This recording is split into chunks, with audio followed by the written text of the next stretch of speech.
Solista, ¿no? Y Chile, Perú, Ecuador. La preocupación que siempre tuvimos esas veces, voy a hablar un poquito de 1995, por el asunto de la Convención de Tokio, ¿no? Kioto, que llevamos también propuestas. Había, un poquito trasladándonos a ese tiempo, también había FONAMA, ¿se acuerdan? Fondo Nacional de Medio Ambiente, ¿no? Entonces mi pregunta era, bueno, eso es lo que yo tengo como vivencia de hace muchos años. Luego me fui al exterior también a hacer otros trabajos. Mi pregunta es yo conozco de esa época, 1995, no sé cuántas son, 2, 3 décadas. ¿Qué proyectos se han hecho en Bolivia? ¿No? De alguna forma, desde esa época hasta esta fecha, puntualmente algunas que debemos saber, los que estamos dentro de los financiadores, ¿no? Ejecutando en las regiones, todo aquello. Algo así más concreto, ¿no? ¿Se han hecho o no se han hecho? Esa es mi pregunta, ¿ya? En este momento, ¿sí? Por ahí tú conoces Mauricio, ¿no? Mauricio, sí, ¿ya? Esa es una de mis preguntas. Y otra que tengo, bueno, decía llegué un poquito tarde, para mí no está... posiblemente al comienzo dijiste qué significa el COP30, ¿no? Y qué significan los indicadores GGA. Posiblemente no todos estemos al tanto, no sé. Pero yo en este momento no estoy percibiendo sus conceptos, digamos, ¿no? Ya, esa es Mauricio. Y la última sería, ¿cuáles son los financiadores con los que podemos trabajar a través de instituciones para que se facilite justamente el financiamiento, ¿no? Tú decías, no más diálogos, no más cosas, son hechos y no palabras, ¿no? Entonces nosotros pienso que toditos estamos en esa situación de presentar los proyectos a algunos financiadores de acuerdo a la guía y elaboración que tengan para presentación, ¿no? Esas serían mis preguntas, Mauricio. Gracias. ¿A quién hay que ver?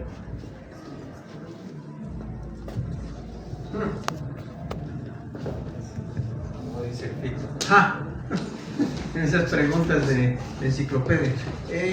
A ver, no sé si voy a poder responder todo, ¿no? La primera pregunta, que entiendo que es pregunta, es lo de los mercados de carbono y los bosques. Este TWT 3 veces F sí tiene un componente de mercados de carbono. Es una forma de, justamente, uno de los mecanismos de apalancar el financiamiento privado, ¿no? Pero no he encontrado un documento así mucho más preciso de cómo se va a integrar. O sea que hay que esperar un poco qué es lo que pasa, qué es lo que presentan en la COP30, que ahí es donde realmente yo creo que ellos van a precisar un poco estos temas, pero sí lo consideran como una de las herramientas más importantes para lo que es justamente el apalancamiento del financiamiento privado. El tema de la mitigación. Sí, no es que no sea importante, lo que pasa es que en mi entendimiento hay COPs donde se negocian, hay temas que son más importantes que otros. Y el tema de mitigación, es conferencia de las partes. Sí, de cambio climático, sí. Sí, hablo mucho en el léxico, sí. Bueno, en esta COP, mitigación ahorita en realidad va a depender de qué es lo que presentan los países como sus NDC, sus contribuciones nacionales determinadas y sus esfuerzos en mitigación principalmente, ¿no? Que es lo que siempre se evalúa. Eso se va a evaluar en la evaluación del siguiente Global Stocktake, que es justamente el 2028. Por eso es que creo que ahorita mitigación no es un tema prioritario de la agenda de negociación. No estoy queriendo decir que no sea importante, pero no va a ser el top de esta conferencia, porque se lo va a negociar el 2028 y en realidad se lo va a mirar ya el 2027, porque en el 2027 los países tienen que presentar su segundo reporte bienal actualizado, incluyendo Bolivia, y en ese segundo reporte tenemos que presentar cuán bien hemos avanzado en nuestros compromisos nacionales, eso significa en mitigación y también en adaptación, y eso Bolivia ya lo tiene que presentar en el 2027. El 2026, perdón. Entonces, el próximo año se tiene que presentar ya el BTR, este año el N de la contribución, ¿no? Entonces, las metas país, Y el siguiente año tienes que presentar tu reporte de avance, cuán cerca y cuánto has avanzado. Y en base a esos insumos se hace el balance global y ahí te dice, en mitigación estamos mal o estamos bien. Entonces por eso es que he planteado y he dicho que no es uno de los temas prioritarios. Ahora, tus preguntas, no sé si puedo responderlas todas, pero ha habido una serie de muchos proyectos en cambio climático en Bolivia desde 1995. Algunos han sido trabajados desde lo que era el Programa Nacional de Cambio Climático, que ha generado un portafolio de proyectos con diferentes cooperantes, ¿no? Ahí estaban los holandeses, los daneses, ha habido varios que han apoyado en su momento. Después con el gobierno del MAS ha habido otras iniciativas también, que también han recibido apoyo a través de la PMT, algunas han funcionado, otras no. Después han habido también instituciones, no sé, como Conservación Internacional y otros que también han hecho esfuerzos, que han conseguido, digamos, fondos de Estados Unidos o de otros lados, y eso funciona fuera del Estado, ¿no? Pero decirte todos sería mucho. La verdad es que han sido muchos. Y me puedo estar perdiendo algunos importantes. También sobre los indicadores YYA o GGA, en realidad son los indicadores de la meta global de adaptación, que son básicamente, en mitigación tenemos una moneda común para evaluar que se llama la tonelada de dióxido de carbono equivalente, ¿no? ¿Cuánto reduces de toneladas de dióxido de carbono equivalente? Y en adaptación no teníamos esas métricas, por una serie de razones técnicas, metodológicas, etcétera, ¿no? Pero ahora, al tener este set de 100 indicadores globales para la meta de adaptación, entonces ya tenemos unas métricas y tendríamos como nuestras monedas con las cuales podríamos medir nuestra contribución o nuestra no contribución al alcance de la meta global. Ya, creo que me falta alguna más. Financiamiento en Bolivia. Bueno, eso está más complicado porque ahí, en teoría, el Estado debería tener algunos fondos para financiamiento local. Y después hay algunos como el financiamiento verde, pero eso corre a través del Estado. Entonces tienes que hacer buenas migas con el Ministerio de Planificación y Desarrollo para que ellos te aprueben la propuesta. Eso es más complejo y más largo. Creo que sí. Devuelvo el micrófono. Por temas de tiempo, gracias Mau. Por temas de tiempo creo que es importante, y creo que es muy importante, perdón que le hacer las cosas. Creo que es muy importante escucharla también a Ceci Requena. Ceci Requena es una activista ambiental de muchos años, además es académica, investigadora y actualmente es senadora del país, ¿no? Por el Departamento de La Paz. Y Ceci nos va a dar un pantallazo, ¿no? Que cómo se traduce el tema de la COP30 a nivel nacional, tomando en cuenta también, claro que es un poco muy largo, un desafío muy grande que nos da la Ceci, pero cómo se traduce también esto, tomando en cuenta el contexto actual que estamos viviendo, que es un cambio de gobierno, pero también de ¿no? Entonces, ahí se lo veo que hay. Gracias, Quillo, felicitaciones, Mauri, gracias por la exposición. Yo voy a hacer lo que pueda porque en verdad no es tan fácil hablar de lo que pasa en Bolivia en el sentido de lo público desde el Ejecutivo, porque acceder a la información es muy difícil y tampoco es que los NDC se hagan de manera participativa. Entonces realmente uno llega a tener pedacitos de información que no son lo que necesitaríamos para que yo, y aquí me disculpo, pueda darles un reporte de entonces como, por ejemplo, qué está haciendo el país al respecto. Puedo hablar de qué está pasando en el país, eso sí, porque a eso sí llegamos con nuestros ojos, nuestras orejas y nuestra cabeza, en fin. Así que, bueno, voy a hacer una mezcla de lo que pueda comentarles para más bien dialogar, ¿no? con todas las personas que están acá. Quisiera comenzar por hacerles notar que justamente la COP que comienza el 10... Ceci, ¿Comienza más fuerte? Ok, más cerca, uy, ok. Inicia en el cambio de gobierno. Entonces, eso es tremendamente difícil que como país nosotros, y hay gente que estamos intentando hacer eso, no cometamos el error de querer comenzar todo de cero, por ejemplo, o no tener idea, ¿no?, de lo que ha hecho el otro, ni siquiera para negarlo y decir, bueno, a ver, aquí me enteraré de qué trata todo esto, a ver, Mauri, explica. No puede pasar eso en medio de la COP. Peor en esta COP, que es una COP nuestra, en el sentido de sudamericana o americana, de América Latina, del sur, de la Amazonía, que nos concierne directamente.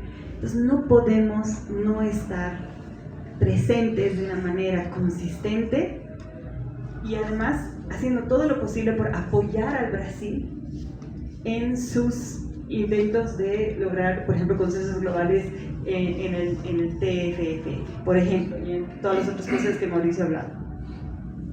Bueno, este es todo un desafío y, no sé, yo invito a todo el mundo que tenga contactos a hacer todo lo posible para hacer puentes. Nosotros estamos haciendo eso, nadie nos ha pedido, nadie nos ha nombrado nada, sino que vemos con horror que pueda ocurrir esto de, ¿no?, un abismo y que nos caigamos ahí en la rajadura del cambio de gobierno y desaprovechemos la COP, pero no solo que la desaprovechemos y no estemos ahí para contribuir al posicionamiento de Brasil, que tiene mucho que ver con el nuestro, no todo, pero mucho que ver con el nuestro, y en el caso de Amazonas no hay prácticamente diferencias, ¿no?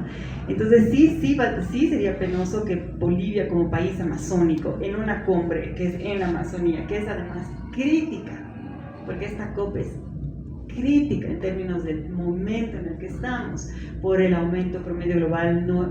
más rápido, por Luis, más acelerado de lo previsto por algunos modelos. Hay toda una discusión ahí a la que no voy a entrar, pero en todo caso sabemos que se nos está acabando el tiempo, no es que, a la próxima, no, esta es fundamental, porque además viene del sur, como hemos dicho, entonces se vive de otro modo el cambio climático desde el sur, es otra lógica, son otras prioridades, y necesitamos reforzar eso como país amazónico, y no somos tantos países amazónicos, ¿no? Somos los andeamazónicos, más Brasil, ¿no?, más los que están ahí en esa parte que da al Pacífico.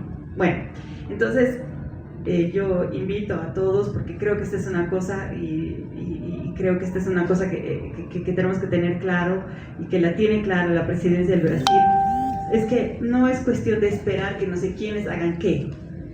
Realmente toda esta cuestión del cambio climático tiene mucho que ver con sociedad civil movilizada.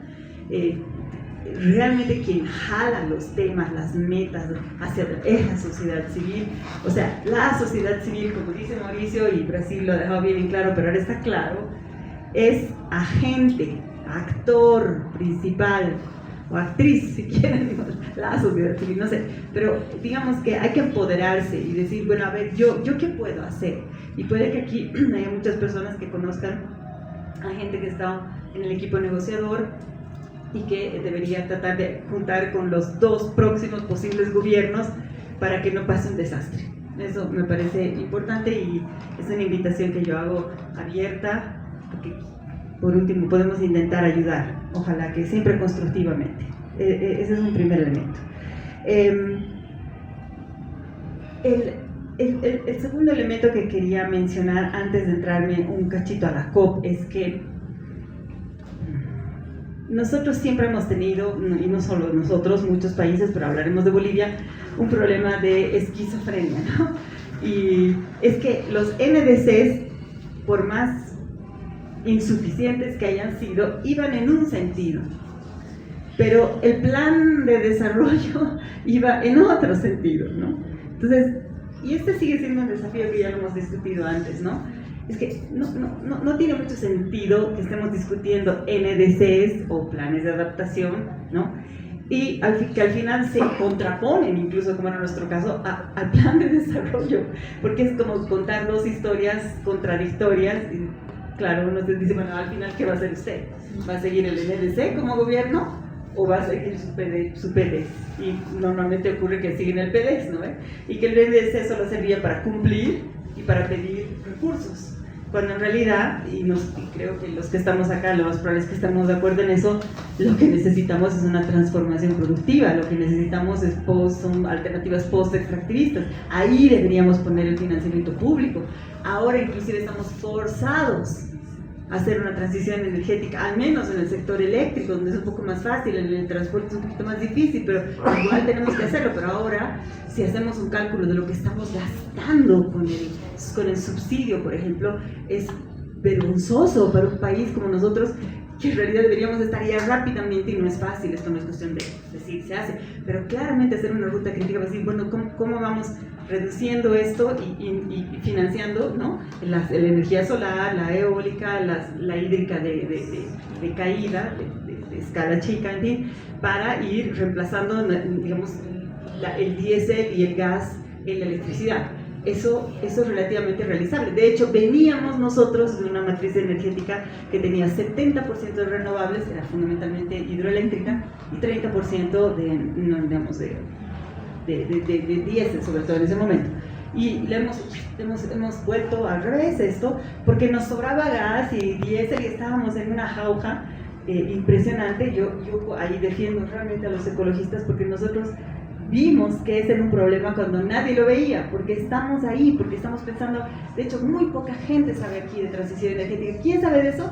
Los ecologistas. No son los especialistas en energía, tampoco los especialistas que normalmente son en hidrocarburos, ¿no? Esos están así, uy, no se puede, uy, no, ¿qué hacemos? ¿Dónde vamos a explorar ahora? ¿Y qué vamos a hacer en 7 años? No, realmente aquí nosotros tenemos una visión que nos damos cuenta que no podemos seguir así, entonces estamos atentos a las alternativas, ¿no? Y atentos a decir, Uruguay hizo su transición energética, la hizo.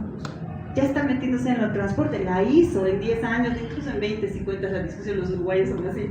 Bien, Costa Rica, ¿no? Entonces ni siquiera es que nos tenemos que ir a Noruega, no, aquí nuestros cuates latinoamericanos haciendo cosas, países además pequeños, digamos, relativamente pequeños, sin economías enormes. Eso sí, y esto no es menor, países con excelente calidad democrática. Eso a nosotros nos falta, y hay que tener claro que la democracia es la contracara de la lucha por los derechos, incluidos estos derechos porque al final estamos hablando de derechos, como también tú lo has dicho.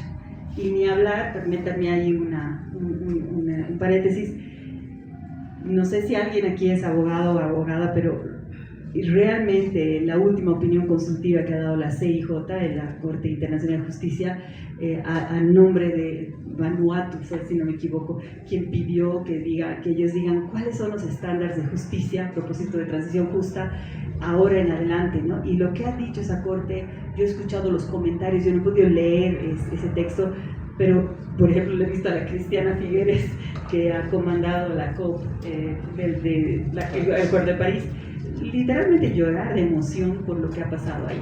No nos estamos dando cuenta, pero es bueno que quienes trabajan en temas jurídicos, en asuntos de derechos humanos, lean, porque se ha generado otro estándar. Ahora, otra cosa es que se ponga en práctica. Ese es pues siempre el desafío, como es el de la COP, el de la implementación. Pero cierro paréntesis, están pasando cosas, las dos cosas están pasando a la vez, desastres y al mismo tiempo una movilización que nos abre puertas. Entonces, nada, hay que estar, ¿no?, aprendiendo, y siempre hemos hecho eso nosotros, ¿no? El movimiento ecologista es un movimiento que se informa y que además afronta incluso desafíos científicos para entender de lo que estamos hablando, en fin, sí, entonces yo confío mucho en que somos capaces de entender, y más bien invito a las personas, así como hice mi invitación hace un ratito, a los abogados ambientalistas que nos ayuden a deglutir eso, nos lo traduzcan, no sé, tal vez podemos hacer un evento para que nos enteremos qué exactamente, y antes hubo pocas semanas después uno de la CIDH, o sea, estamos en otro lugar jurídico desde el punto de vista global. Va a tardar, pero también tenemos que acelerar, y una forma de acelerar es entender y aplicar. Okay. Bueno, voy a decir 4 cosas más porque no quiero extenderme mucho. Ojalá que fueran útiles para ustedes.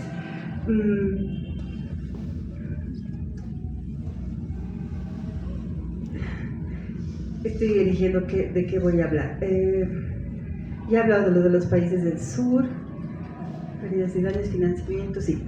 Creo que ese fondo del que acabas de hablar, Mauri, es muy interesante, aunque no lo entendemos del todo. Yo por esas cosas de la vida, he podido estar en la presentación de Lula en Nueva York sobre esto.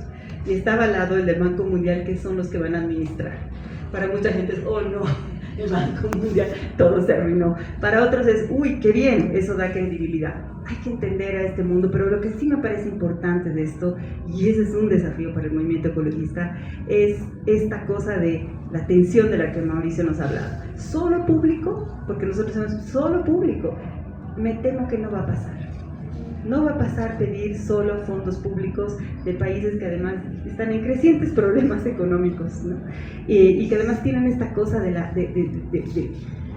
sus propios procesos políticos tan fregados, que están yendo en contra de darle más dinero al sur, ya basta, somos nosotros. Eso se está en Europa, por ejemplo, en Estados Unidos y en otros países.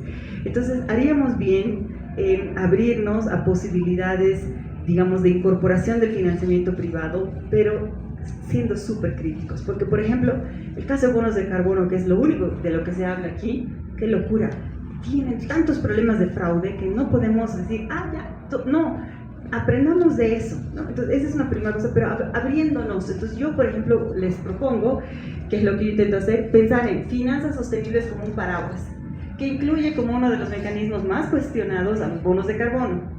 A mí me preocupa mucho, pero ahorita voy a hablar sobre eso y sobre legislación y cosas que tienen que ver con Bolivia. Pero hay otros muchos mecanismos que además se están desarrollando todavía, y creo que este fondo va a crear, es un gran mega mecanismo, si quieres, que combina muchas cosas, que por ejemplo va a dar recursos no como deuda, eso es importante del fondo, o sea, que es verdad, o sea, no nos podemos endeudar para hacer nuestras transiciones encima de lo que ya estamos endeudados, o sea, es una locura, conducir a estos países a más pobreza, no puede ser. Entonces este fondo es concesional, no es deuda, y esos dos elementos parecen interesantes, pero capta fondo privado, ¿se entiende? Entonces hace las dos cosas. Antes se entendía que eran como compartimentos estancos, está como haciendo un híbrido. Eso es como yo entiendo este fondo. Y en cuanto a Bolivia, y no sé si se acuerdan que el Tribunal Constitucional de pronto abrió bonos de carbono en Bolivia, ¿no? Salió así una sentencia que todo, y además salió después de 2 meses de que había sido emitida.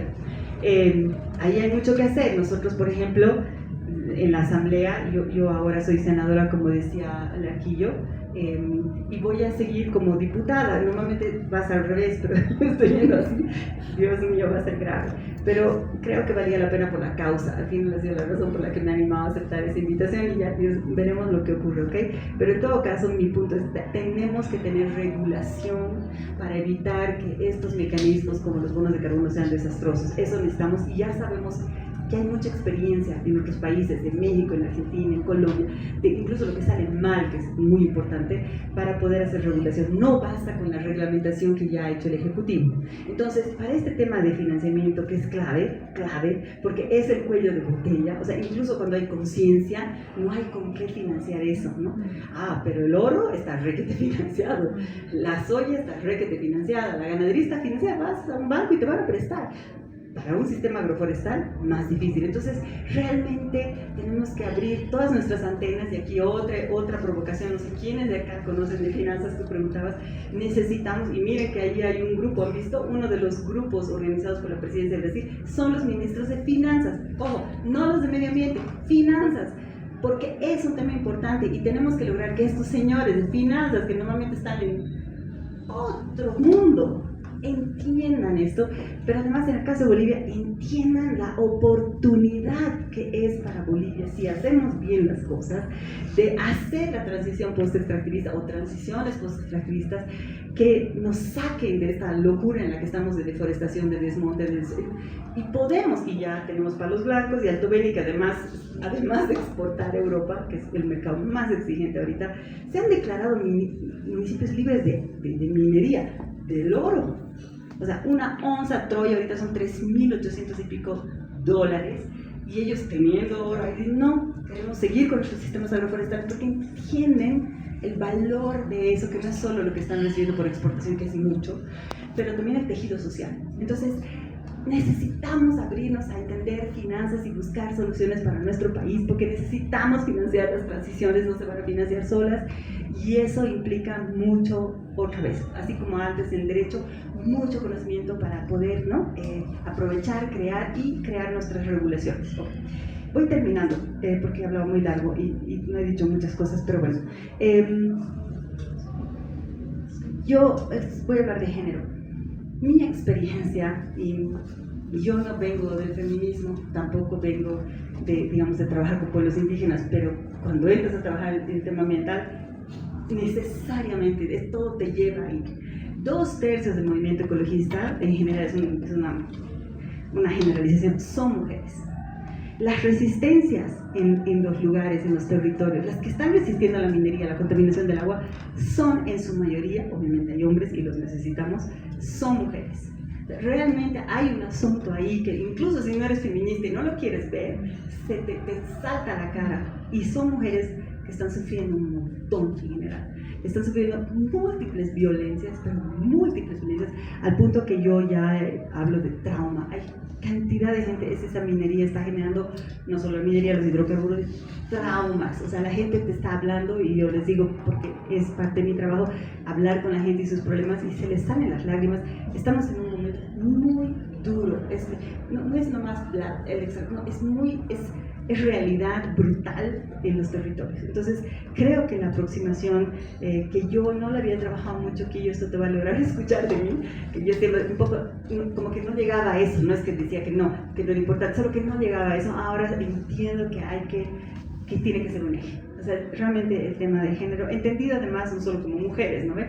Aquí las feministas nos podrán explicar que es nada más entender los diferentes roles y tratar de ser pertinentes en las políticas públicas para responder a las necesidades diferenciadas que las hay de unos y otros. Y tal vez una última reflexión sobre la situación en la que estamos ahora. Nosotros estamos en una crisis económica y la mayor parte de las respuestas de las fuerzas que van a estar representadas en la Asamblea han sido, me temo, más extractivismo. O sea, no hay caso de salir del extractivismo. Cuando necesitas plata, acabar los huecos, ¿no ve? Por decir una forma. Y cuando no tienes plata, acabar los huecos, por la misma. O sea, no hay forma de salir, porque hay o porque no hay, ¿no? Entonces, realmente es un problema enorme que tenemos que es una mentalidad. O sea, no es solo necesidad económica, ¿no? Que la es. De tantos siglos que tenemos de esto, es como nos cuesta pensar diferente, imaginar otro país, imaginar algo nuevo, ¿no? Nos cuesta. Y ese es el desafío que yo creo que tenemos. Y alguna vez hemos hecho un ejercicio bien interesante. ¿Qué es lo determinante para generar transformaciones? Es poder tener visiones compartidas de que es posible hacer otra cosa. Porque si no, creemos que podemos llegar allá y vemos más o menos cómo sería ese allá. No caminas hacia allá, ni empiezas en la dirección, ni tienes la fuerza para seguir y enfrentar todos los obstáculos. Y eso es colectivo, no es una persona, un líder, como se diría, un caudillo, no, es colectivo. Y yo creo, y esto es lo último que voy a decir, que la paz, disculpen si hay gente de otros departamentos acá, bienvenidos, pero viven acá. Yo creo, por lo que veo en este país, de que la hegemonía del modelo de desarrollo que se está queriendo imponer a todo el país es inviable porque es insostenible, y además de insostenible es violento, por todo lo que hemos dicho. Y yo creo que la paz tiene que darse esa tarea a sí misma, es decir, de plantear una alternativa. Acá todavía creo que tenemos primero la maravilla que es este departamento, que tiene diferentes pisos ecológicos, cultura, arqueología, bueno, en fin, no les tengo que explicar. O sea, podemos desarrollar alternativas como el turismo, por ejemplo, y la economía naranja, y los sistemas agroforestales, y qué sé yo, servicios ambientales que sean sostenibles. Bueno, y creo que tenemos que creernos que nos debemos como departamento, que además estamos que parece que nos estamos muriendo, hacer de este eje de la sostenibilidad, del eje de y la sostenibilidad justa, nuestra visión de decir, oye, la paz debe hacer algo diferente, lo puede hacer, y eso sería, creo, muy beneficioso para todo el país, porque sería demostrar que otra forma de desarrollo es posible, que no es la que nos están queriendo imponer, porque no es viable. Y creo que esa es una tarea que también la quería compartir acá con ustedes. Espero haber sido de alguna utilidad. Gracias. Yo solamente es un comentario muy cortito a lo que Cecilia ha dicho. Yo he tenido el placer de trabajar con varios países en la región de Latinoamérica y como unos 5 o 6 años con Costa Rica. Y yo siempre en las conversaciones con ellos les decía, ¿cuál es la finalidad y el afán de ser siempre los primeros? O sea, siempre en proponer algo. Y ellos me respondieron de una forma muy interesante, que va un poco con la línea de lo que tú dices. Es que dice, los ticos somos soñadores, dice.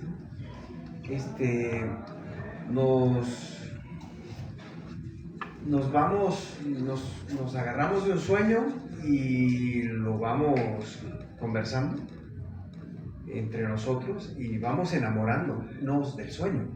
Entonces llega un momento donde todos estamos tan enamorados del sueño que ese sueño es inviable que no sea realidad. Y es la forma en que ellos avanzan.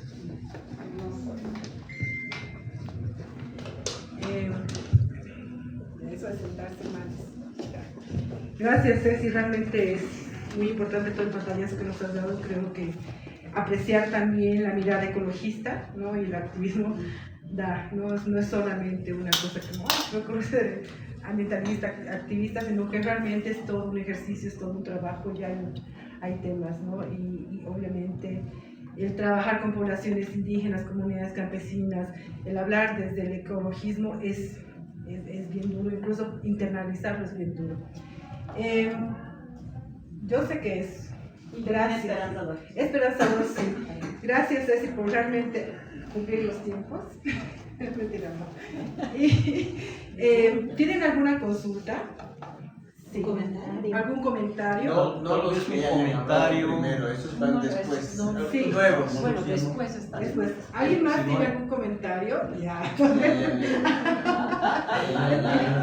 ¿Sí? Sí. Les pasaré.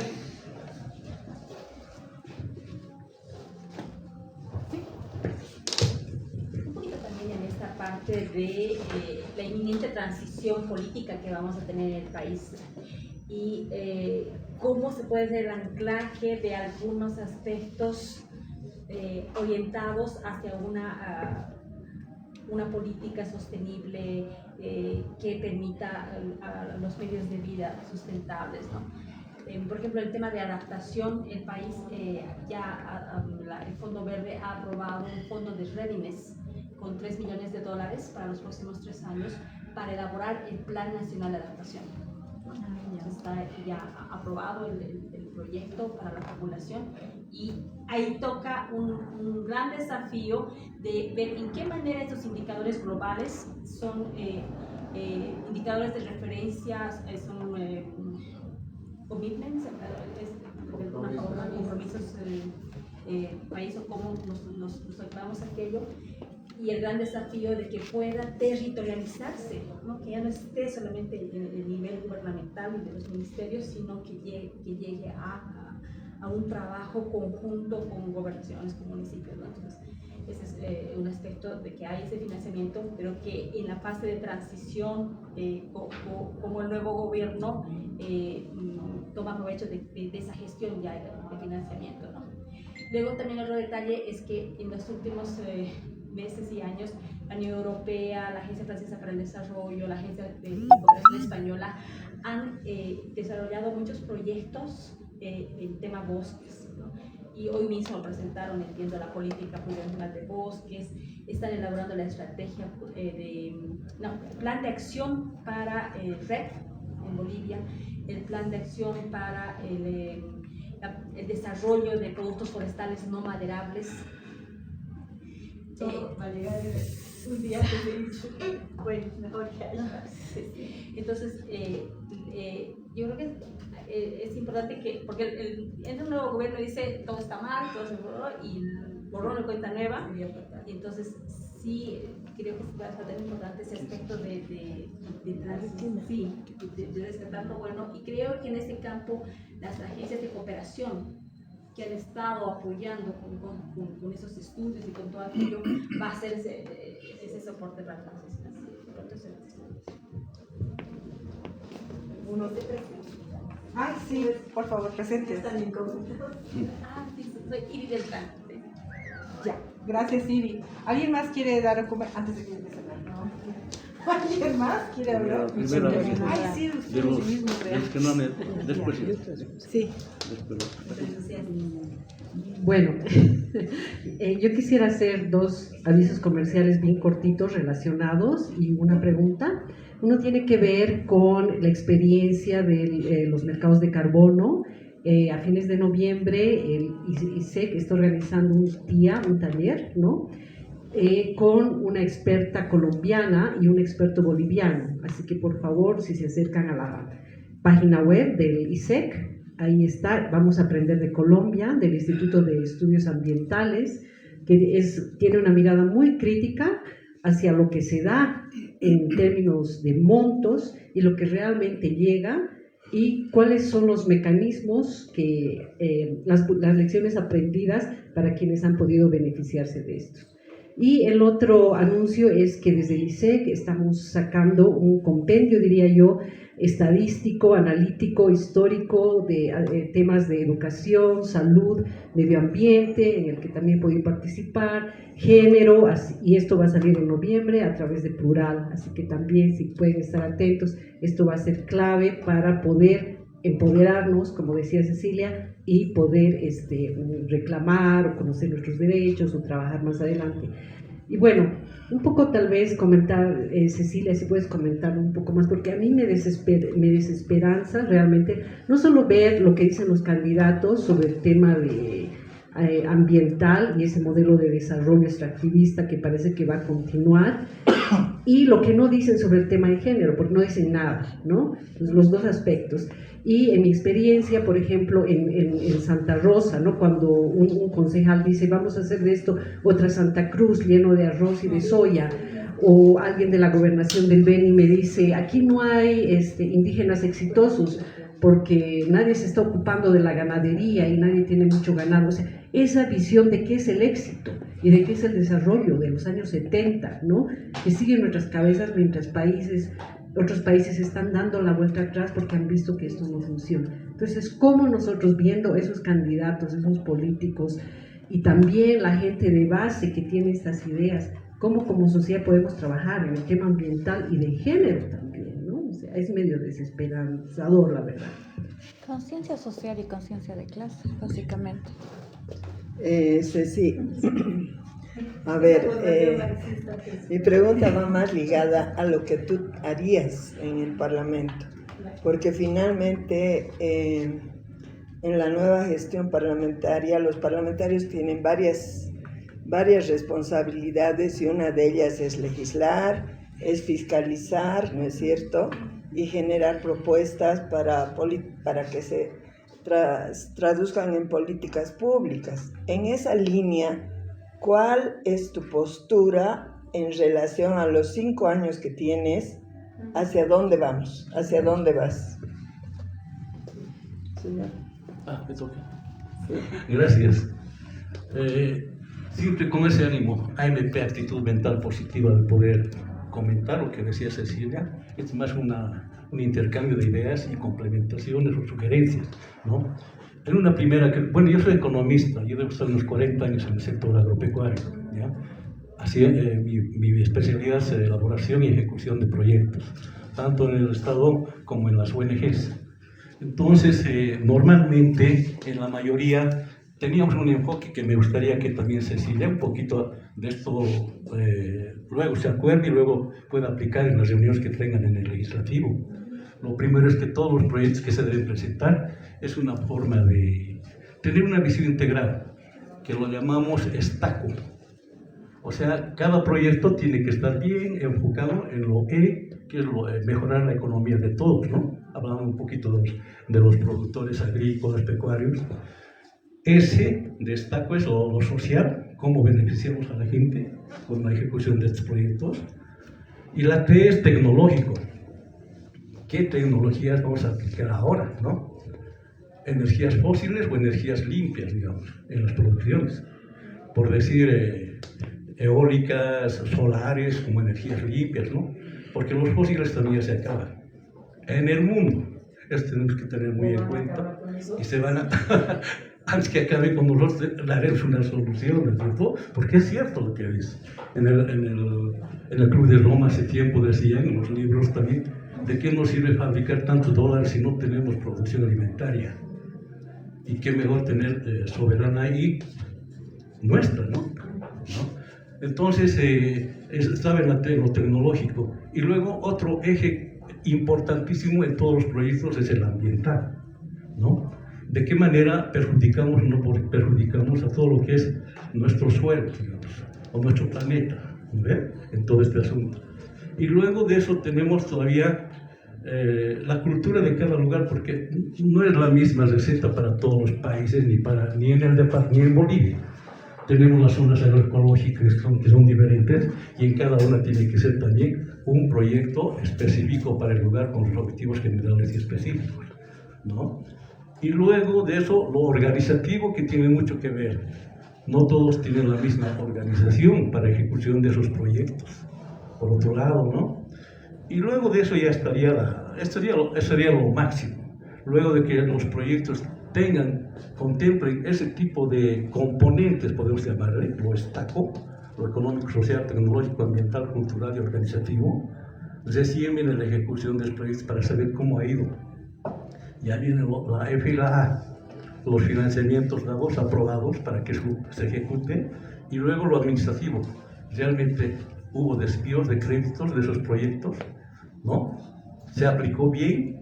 Entonces, esa parte es muy interesante, que todos deberían tener mucho conocimiento de esto, los que están fiscalizando los proyectos.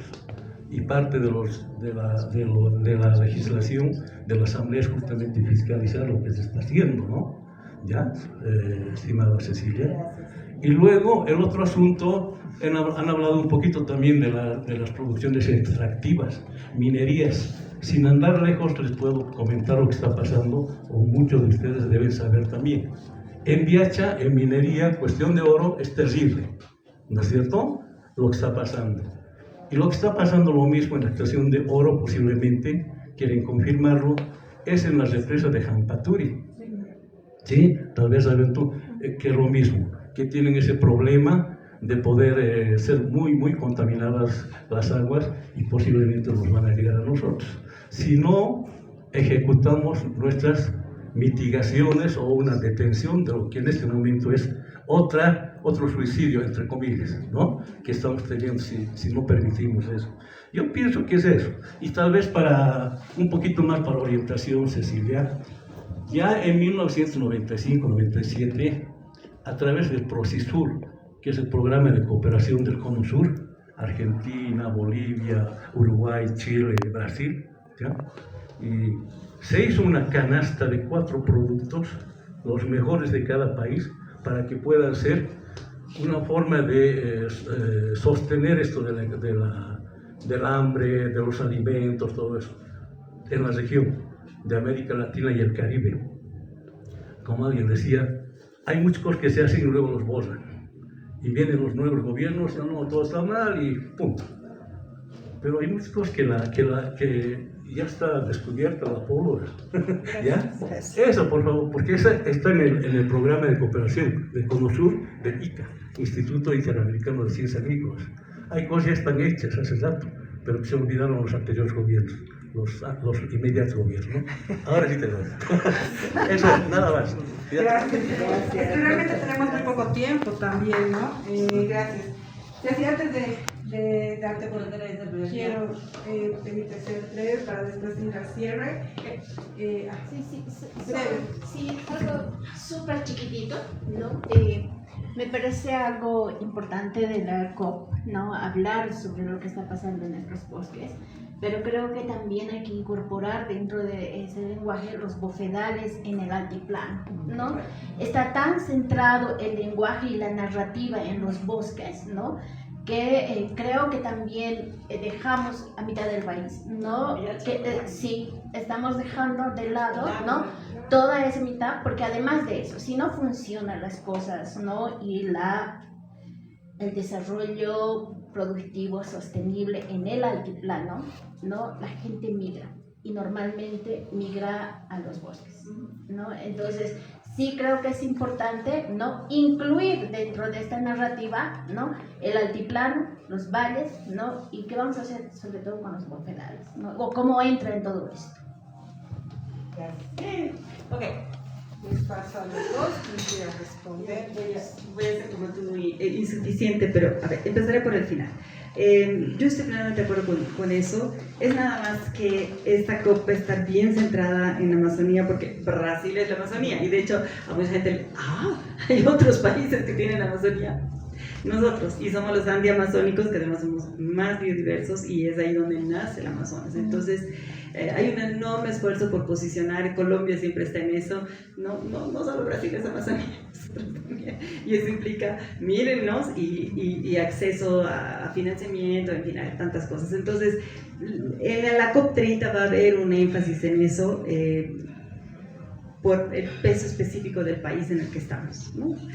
Pero yo no puedo estar más de acuerdo, y sabemos además que si hay lago Titicaca y si hay cuenca endorreica y si hay, es gracias a la Amazonía. O sea, al final, si lo antiamazónico hay que entenderlo como una unidad que no se puede, sin destruirla, ¿no? Separar. Y yo quería solamente decir sobre eso que, por ejemplo, existe el OTCA, que es el Tratado de Cooperación Amazónica, que es una cooperación de todos los países en función de un bioma, y justamente en la reunión que tuvimos en la CEPAL, porque ahora hay cada vez más redes, no solo ya de la sociedad civil, sino de parlamentarios, que por ejemplo estamos trabajando diferentes temas del tema ambiental, y de una red hemos derivado una subred amazónica. Y además estábamos en una de esas reuniones y claramente ahí había gente de Chile y no sé, que estaban como, sí, es amazoniano, pero quedó claro que lo que deberíamos hacer ya en términos más internacionales, solo quiero comentarte esto, es tener coordinaciones por bioma, que es un poco lo que ocurrió en el lago Titicaca, que no es exactamente un bioma, pero sí era digamos, un cuerpo de agua administrado por los dos países que tienen la cuenca, y fue una cosa novedosísima en ese momento y fue bueno, hubo muchos logros, insuficientes, se nos está muriendo el lago, y se nos está muriendo el lago, y yo te digo porque yo lo he sentido muy fuertemente, yo he estado muy metida luchando contra la minería y que los incendios y que la deforestación, y de pronto te das la vuelta y el lago se está muriendo, o sea, y yo soy paseña, o sea, que no sé, ahora, entonces, no, realmente descuidamos un montón, y el popó, etcétera. O sea, que estoy de acuerdo con la recomendación, y creo que debemos avanzar incluso a cooperación internacional por biomas, por ejemplo los bofedales, toda la parte andina que es tan frágil, con Chile, con Perú, etcétera, etcétera. Ya, eso, de acuerdo. Lo otro, ¿qué voy a hacer en la asamblea? Ay, Dios mío. A ver, el trabajo en la asamblea es un trabajo mucho más difícil que, por ejemplo, el trabajo de proyectos como hacen ONGs, que es a las que se refería el señor de la actual INIAF, antes IFTA, ¿verdad? O el ejecutivo, ¿no? Es un trabajo mucho más complejo de negociación política permanentemente, donde lo técnico lo tienes que defender, lo tienes que defender como que cada norma tenga base, sustento técnico, ¿ya? Y hay normas de todo tipo, no todos necesitan el mismo sustento técnico, pero es más el voto que importa ahí, y el voto está muy mediado por intereses, lamentablemente. Entonces, lo que normalmente nosotros los ecologistas y las ecologistas hacemos es, nuestro desafío es hacer visible el bien común ahí. Y por ejemplo, hacer visible una cosa que todo el mundo entiende, es el agua, ¿no? Entonces con el agua tú te puedes comunicar hasta con un ganadero, que es, ¿no? Y decirle, usted también necesita agua, ¿no? Entonces podemos partir por ahí, o sea, a ver, no me vea como enemiga quien destruye, porque así nos ven, sino, a ver, a mí me interesa conservar el agua que usted también necesita, y a un soyero le puedes decir lo mismo para que vaya a hacer prácticas menos depredadoras y ojalá completamente sostenibles, aunque en el tema de la soya es difícil, pero digamos en lo que ya se ha consolidado. Lo que quiero decir es que no todo depende de uno, ¿ok? Es mucho, o sea, tú dependes controlas mucho menos, estás navegando en un mar que embravecido casi, y ahí tienes que tratar de hacer cosas. Ahora, de todas maneras uno tiene que entrar con una agenda. Yo quisiera compartir dos cosas con ustedes de manera muy rápida. Primero, que hay una agenda que ha sido, a la que han contribuido muchos y tal vez muchos que están acá, que es la agenda de Todos Somos Jaguar. No sé si la han contribuido como salvajinas y demás, pero ahí hay una agenda ya que incluye lo legislativo. O sea, es más general, es más transición energética, sistemas agroforestales o en general agroecología, ¿no? Pero de ahí tú puedes derivar agenda legislativa.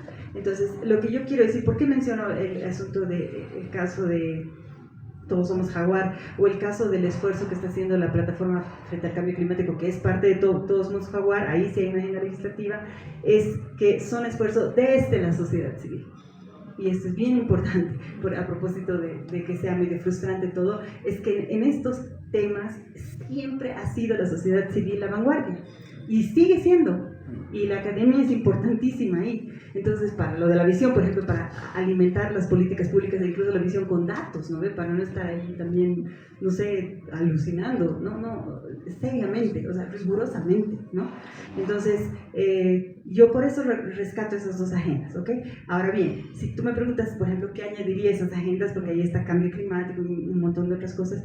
Yo creo que dos cosas que son muy importantes y muy difíciles: ordenamiento territorial. Es el colmo que en este país sigamos entregando tierra, ¿no?, en un lugar que solo tiene vocación forestal y se dota para que vayan a hacer, ¿qué?, agropecuaria. Entonces, obviamente es desmonte. Pero qué locura es esa, y eso es exactamente lo que hacemos. O sea, no hay el INRA no te dice, disculpe, yo aquí le doto de tierra, pero usted solo puede hacer sistemas agroforestales o forestales. No ocurre eso. Se asume que, por supuesto, que porque te han dotado puedes deforestar, porque eso es lo único que se dice, y que la seguridad alimentaria del país es todavía peor, porque incluso que se cree que es algo bueno, ¿no? Entonces, ordenamiento territorial que impida eso, o sea, es como que solo tenemos los pluses, y los pluses son bien vulnerables, ¿no?, a presión política, lo hemos visto en el Beni. Ok, entonces esa es una. La otra es del agua, necesitamos actualizar lo del agua. La otra es el tema del financiamiento, para ser consistente con lo que les he dicho antes, necesitamos la regulación del financiamiento sostenible.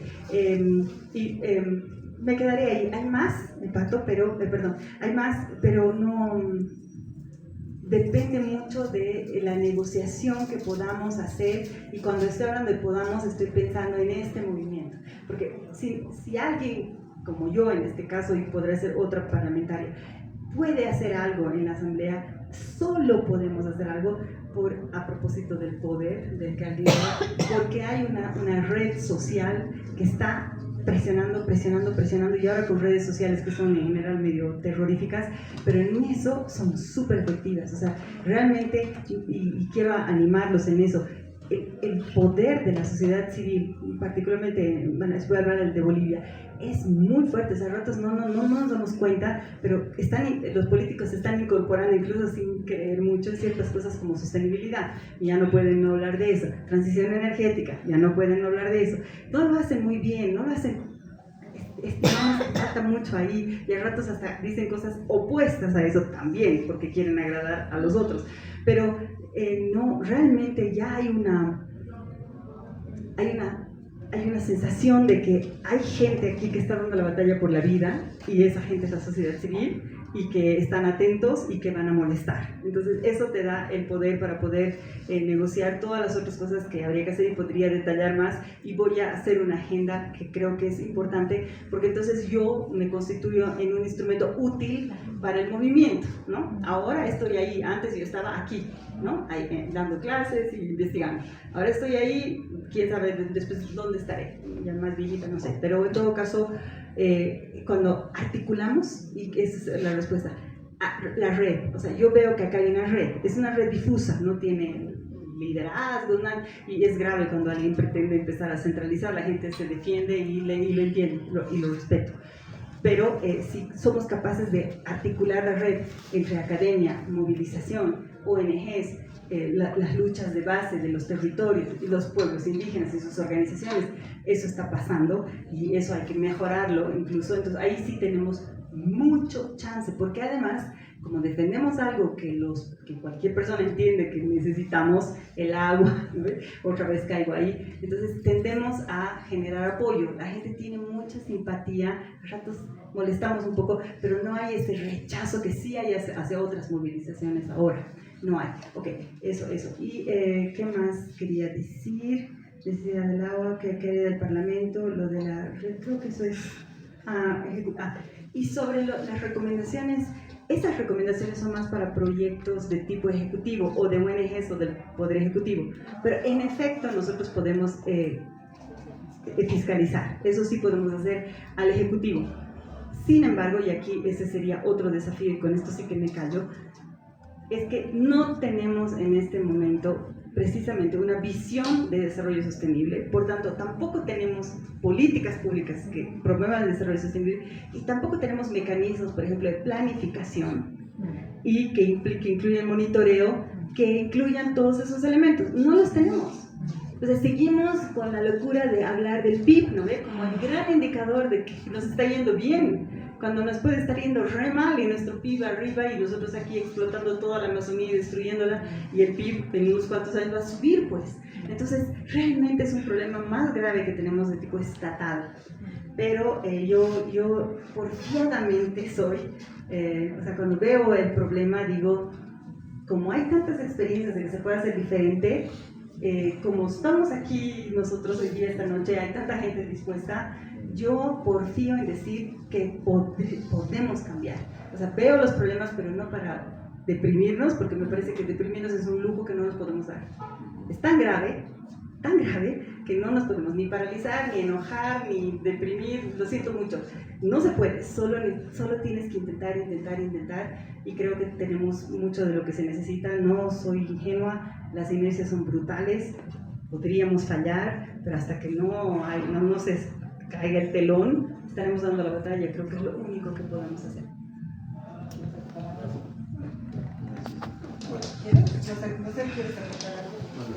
Ya, a ver, yo sería mucho más preciso y diría, siempre es importante la visión y enamorarnos de lo que quieres tener, y lo segundo más importante es el cómo lo vas a hacer.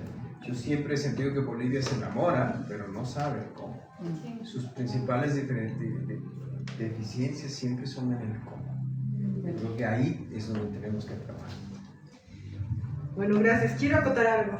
Perdón, les voy a decir. Para la cumbre, para esta COP30, también se está realizando la cumbre de los pueblos, que es una contra-COP. Y que creo que es un espacio muy interesante, ¿no? Porque además está participando ahí, pero es un espacio muy interesante también para seguir interpelando a los gobiernos y presionando. Porque es desde ahí también donde salen interpelaciones y salen desde los pueblos indígenas, organizaciones de mujeres, y son espacios que también creo que hay que apelarlos y mirarlos, ¿no? Los problemas son muy grandes, estamos a un punto sin retorno, o sea, ya no hay más que hacer, como dice el asesino, no hay, es hora de llegar a la acción. A mí lo único que me preocupa del fondo del TFFF es que el 20% va a ir destinado para pueblos indígenas, que pasa con el 80%, ¿no? Que significa $1 por hectárea, que significa 20 centavos de dólar para el pueblo indígena, ¿no? Creo que uno de los mecanismos más importantes, y creo que hay que mirarlo también desde ahí, que los mecanismos de financiación no han tomado perspectivas, no solamente de género, del tema de vulnerabilidades, sino también este tema de las interseccionalidades, diferencias, conexiones, capacidades de respuestas. No hay un tema mucho más palpable, lo que decía la compañera de conciencia social, sino que termina no llegando a la población afectada, y eso va a seguir generando mayor empobrecimiento y mayor dureza para quienes están realmente sosteniendo la vida del planeta. Agradecerles a todos por venir. Un aplauso por favor a los expositores.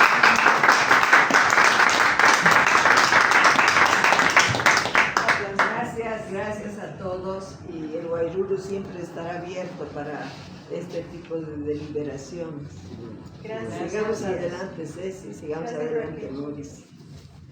Y sigamos adelante todos, porque ese es el camino.